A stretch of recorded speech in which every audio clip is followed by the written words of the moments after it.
Bonjour Jocelyn. Bonjour Sylviane, Vous allez bien? ça va, merci, et vous-même? Eh ben moi ça va.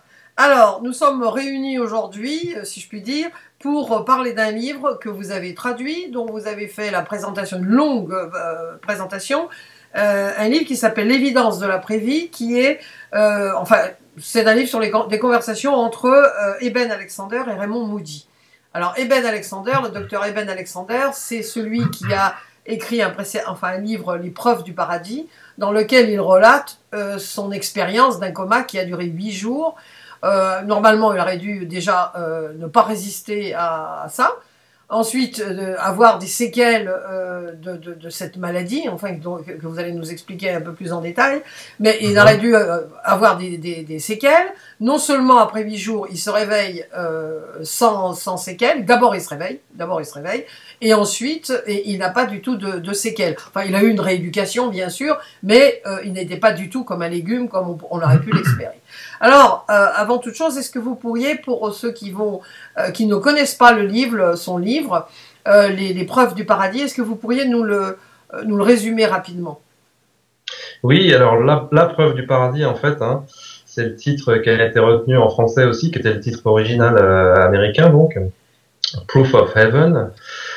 Donc ça, c'est un terme qui a posé problème à certains lecteurs en français aussi, parce que le terme paradis, c'est vrai que c'est un peu fort comme Oui. promesse. En fait, il raconte effectivement son expérience du coma. Donc, il a fait une méningite bactérienne très grave qui a attaqué, comme il l'explique, donc son cerveau. Alors d'abord les méninges, donc, hein, Oui. et ensuite la couche externe du cerveau, donc le cortex. Et ça a mis son cortex, comme il dit, hors service, quoi, disons, hors ligne. Et donc son cortex cérébral était atteint, ainsi que d'autres structures plus profondes, comme l'ont montré certains examens, au niveau de l'amygdale, au niveau du tronc cérébral, etc. Il y a certains examens qui ont été faits, plus ne serait-ce que l'examen clinique, simplement en le voyant, on voyait donc qu'il était dans un coma profond. Et pendant cette semaine de coma, en fait, parce qu'elle a duré 6 jours, il s'est réveillé le 7e jour. Ben lui, il a vécu une expérience de mort imminente, donc il a rapporté le souvenir d'une expérience dans laquelle il a vécu en fait dans 3 niveaux différents. Un premier niveau très sombre, très angoissant, avec une sensation comme ça d'oppression, d'étouffement, associée à un mal-être. Hein. Enfin, en l'occurrence, une situation perçue comme désagréable. Oui. Il est passé d'un état comme ça à un deuxième état dans lequel là il voyageait comme sur l'aile d'un papillon dans des vallées merveilleuses, verdoyantes, etc., en compagnie d'une jolie compagne. Et il a atteint ce qu'il appelle un 3e niveau, qu'il a appelé le cœur, où là, il était dans la communion avec une énergie de type divin, disons de nature divine. Donc pour faire court, son expérience, c'est ça. Et il a fait plusieurs allers-retours en fait entre ces 3 niveaux-là, ces 3 niveaux de conscience différents. Oui. Et avec la particularité qu'il n'a pas fait de sortie hors du corps, comme dans une NDE, comme dans une EMI typique. Oui. Il n'a pas eu la revue de sa vie, qui est aussi un élément caractéristique des EMI. Et donc son EMI est plutôt atypique, en effet. Et elle a eu un grand retentissement du fait que lui, c'est un neurochirurgien à la base, qui a fait une carrière tout à fait honorable. Hein. C'est pas non plus le plus grand neurochirurgien du monde, comme on veut le dire parfois, mais c'est quelqu'un qui avait une carrière très honorable, qui a mis au point des techniques de chirurgie par ultrason dirigée, notamment. Voilà, il a participé à la mise au point de techniques comme ça. Donc il était sceptique. C'est surtout ça qui est intéressant, c'est qu'à la base, lui, il croyait pas à ces expériences-là. Il pensait vraiment que c'était une illusion, une hallucination du cerveau, etc. C'était produit par les produits chimiques, les drogues et tout. Oui. Et voilà, il voulait pas croire que c'était possible. Alors, ce qui est intéressant dans son livre La preuve du paradis, c'est qu'il raconte son expérience par étapes, donc, mais en mettant ça en regard avec des éléments de sa biographie, donc de son histoire personnelle, parce que lui-même est un enfant adopté, Oui. qui était donc en recherche de sa famille biologique pendant une certaine période de sa vie, disons. Il essayait de retrouver ses racines. Il avait été rejeté, donc ça n'avait pas fonctionné. Donc il était dans un état d'esprit difficile, avec des difficultés professionnelles et personnelles aussi qui étaient liées à ça. Et donc il raconte voilà son parcours aussi personnel, professionnel au passage, et donc ses difficultés notamment d'enfant adopté qui est à la recherche de sa famille biologique. et parce que lui-même a été adopté par une famille très brillante. En l'occurrence, son père lui-même adoptif, donc était un grand neurochirurgien lui-même, très connu. Alors lui, pour le coup, avec une carrière très brillante, puisque ancien militaire, etc. Bref, donc l'histoire d'Eban Alexander, elle est intéressante à ce titre-là, parce qu'effectivement, il y a son expérience du coma, donc son expérience de mort imminente, et qui est mise en regard avec son histoire personnelle, et qui apporte donc des révélations sur le fait que lui, il a complètement changé simplement de perception du monde, suite à cette expérience. Et ben, il est convaincu qu'effectivement, la réalité, elle est de nature spirituelle, et il n'est plus le matérialiste sceptique qu'il était avant. Donc ce livre a eu beaucoup de succès, effectivement, parce que ça venait d'un neurochirurgien sceptique, oui, c'est ça, oui. Et que son histoire est très belle. Donc ça a été aussi raconté donc par lui, avec l'aide d'un co-auteur. En fait, il le dit, il en parle dans le deuxième bouquin à venir, il va en parler. Enfin, il le signe avec un co-auteur, en fait, le deuxième. Mais il dit que le co-auteur a également travaillé sur le premier livre, donc le premier livre a été aussi non pas enjolivé, mais il raconte les choses d'une manière que justement l'expérience de mort imminente et le parcours personnel se répondent l'un à l'autre. Il y a un écho comme ça, oui, qu'on retrouve dans les deux parcours, qui donne de la perspective, qui donne du sens à l'expérience de mort imminente elle-même et aux transformations qu'a vécu ensuite Eben Alexander à la suite de cette expérience et la façon dont il s'est transformé spirituellement. Donc le livre a pas été écrit pour faire un best-seller, parce que ça serait trop facile d'avoir des recettes comme ça, mais c'est un livre du coup qui est typique de ce que les gens attendent aussi dans ce milieu-là, quoi, dans un milieu où on parle beaucoup de spiritualité et où on a besoin aussi de figures comme ça, de gens comme Eben Alexander qui à la base sont des scientifiques, oui.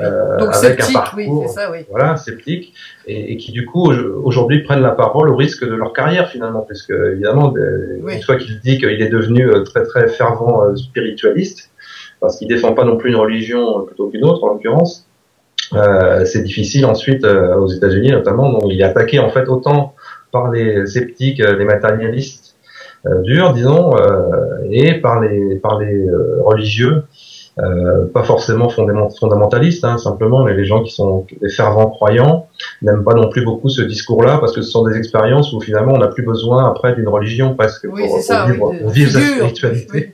Oui. Donc ça transforme les gens de façon qui sont pas forcément dans l'intérêt des églises, disons.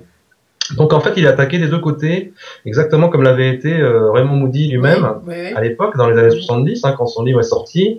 Il a subi des attaques de la part des deux camps, mais de la part plutôt justement quand même des gens assez fondamentalistes, que ce soit, enfin dogmatiques, quoi, oui, dogmatique, que ce soit des religieux, oui, ou des scientifiques finalement. Et Eben Alexander suscite un peu le même genre de réaction, parce que du coup, effectivement, la presse, une certaine presse à sensation américaine, l'a présenté comme le nouveau prophète, etc., le type qui allait changer le monde, quoi. Alors que finalement, c'est une expérience, en plus du corpus d'expériences qui est déjà très très nombreux dans le domaine des expériences de mort imminente. Il y a des milliers d'expériences qui ont été étudiées, recueillies.